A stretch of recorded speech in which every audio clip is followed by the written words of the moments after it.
Perang Hunain.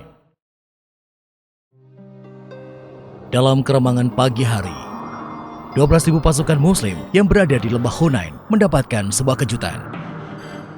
Serangan tak terduga tersebut membuat pasukan muslim di barisan depan tercerai-berai. Mereka berlarian menyelamatkan diri dari hujan batu dan anak panah. 15 hari sebelumnya, 10.000 pasukan muslim memasuki Mekah tanpa pertumpahan darah. Peristiwa yang terjadi pada 17 Ramadan tahun ke-8 Hijriah itu menjadi sebuah dokumentasi sejarah yang dikenal sebagai Fathu Mekah atau pembebasan Mekah dari tangan kaum musyrik Quraisy. Tanpa pertumpahan darah, perusakan bangunan serta jaminan keselamatan dari Nabi Muhammad membuat suku Quraisy akhirnya berbondong-bondong memeluk Islam, termasuk Abu Sufyan, pemimpin mereka. Namun, Fathu Mekah bukan akhir dari peperangan yang harus dihadapi Nabi Muhammad dan para sahabatnya. Suku-suku Badu yang bermukim di pegunungan sekitar Mekah mempersiapkan perang melawan pasukan muslim. Dipelopori oleh suku Hawazin dan Thaqif, Malik bin Auf An-Nasri berhasil menyatukan suku-suku yang bermukim di pegunungan sekitar Mekah. Hanya suku Ka'ab dan Kilab yang menolak bergabung. Suku-suku tersebut tidak percaya bahwa Mekah akan jatuh dengan mudah ke tangan pasukan muslim. Dengan kekhawatiran akan mendapatkan serangan dari pasukan muslim, mereka pun menghimpun kekuatan.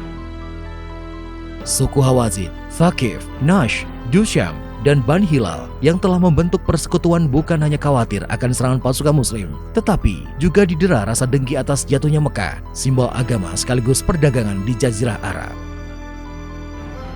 Melihat suku Quraisy yang berbalik mendukung Nabi Muhammad, Malik bin Auf terus memperkuat persekutuan.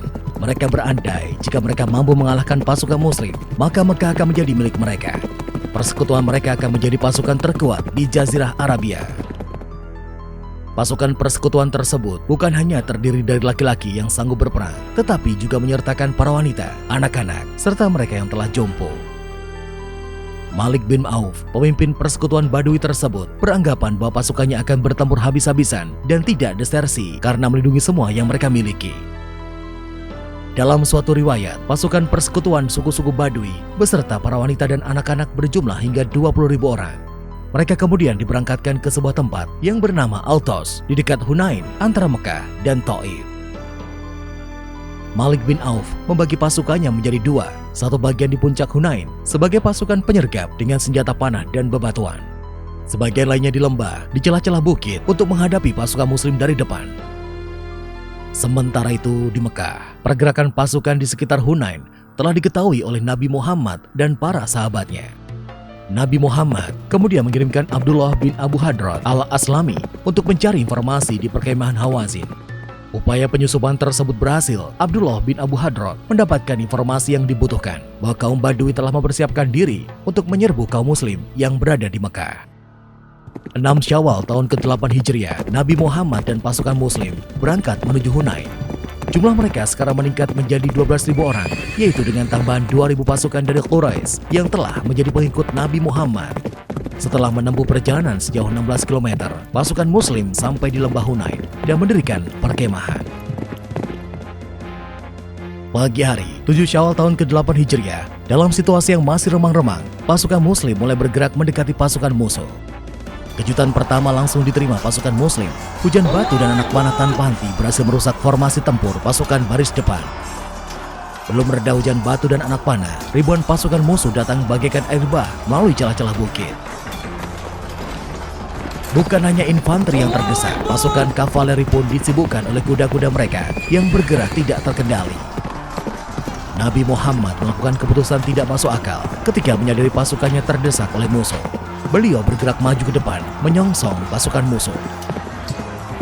Melihat keberanian Nabi Muhammad, pasukan muslim seperti tersadar dari kekeliruannya. Mereka kembali lagi maju ke medan pertempuran. Pasukan yang sempat tercerai-berai itu kembali dalam formasi tempurnya. Medan pertempuran perlahan-lahan berubah. Pasukan muslim yang tadinya terdesak kini tampil sebagai pihak yang mendesak setelah sempat kalang kabut pada pertempuran pembuka. Berkat pertolongan Allah, pasukan muslim kini berhasil memukul mundur pasukan musuh. Pasukan persekutuan suku-suku Badu itu akhirnya terpecah. Malik bin Auf dan sisa pasukannya melarikan diri dari medan pertempuran. Mereka mundur hingga ke Taif, sedangkan pasukan persekutuan Badui lainnya ke Autos dan Naklah. Nabi Muhammad memerintahkan pengejaran sisa-sisa pasukan persekutuan Badui. Di Al-Baus, Abu Amir Al-Ash'ari dan pasukannya berhasil mengakhiri perlawanan pasukan persekutuan Badui. Di Nakhla, sisa pasukan persekutuan Badui akhirnya menyerah kepada pasukan Muslim yang dipimpin oleh Rabi'ah bin Rufai. Sedangkan pasukan musuh yang lari ke Taif dikejar oleh pasukan Muslim yang dipimpin langsung oleh Nabi Muhammad. Perang di Hunain tersebut berakhir dengan jumlah korban yang tidak sedikit, baik di pihak kaum Muslim maupun persekutuan suku-suku Badui. Ribuan pasukan persekutuan yang menyerah berakhir sebagai tawanan dan dibawa ke Mekah. Keberhasilan Nabi Muhammad dan pasukannya mengakhiri perlawanan persekutuan suku Badui semakin memperkuat posisi umat Islam di Jazirah Arab.